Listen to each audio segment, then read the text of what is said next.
Pour cette recette, il vous faudra un œuf. L'œuf va apporter de l'humidité et de la structure à votre gâteau. Ajoutez 35 g de cacao non sucré. Ça va ajouter une saveur très riche en chocolat, mais sans sucre ajouté. Ajoutez maintenant une cuillère à café de levure chimique, ce qui va aider votre gâteau à obtenir une texture moelleuse. Une banane coupée en morceaux. La banane est naturellement sucrée, il faudra donc la choisir de préférence bien mûre.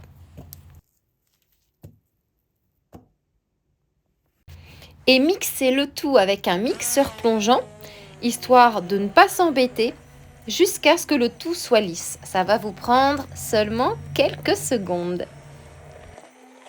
Mais surtout, n'hésitez pas à personnaliser. Vous pouvez ajouter du beurre de noix, vous pouvez ajouter des fruits secs, des arômes naturels. Bref, faites-vous plaisir, là encore.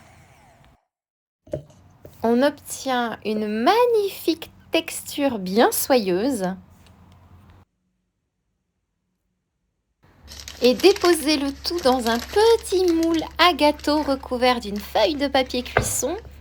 Mon moule doit faire environ 10 x 12 cm ou 10 x 15 cm pour vous donner une idée de sa taille. Et ensuite, alors c'est complètement facultatif, vous pouvez ajouter quelques pépites de chocolat. Il existe des pépites de chocolat non sucrées. Après, vous pouvez choisir chocolat au lait, chocolat noir ou bien chocolat blanc. Et cuire au air fryer à 200 degrés pendant environ 8 minutes ou bien au four pendant environ 15 minutes à 185 degrés. Vous pouvez le déguster immédiatement après sa cuisson, mais il sera légèrement fondant.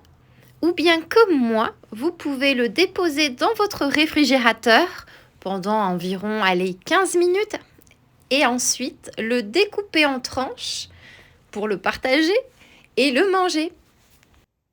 Vous allez voir qu'il a une texture complètement décadente. On dirait presque un gâteau mousse au chocolat. Et pourtant, il est bien ferme.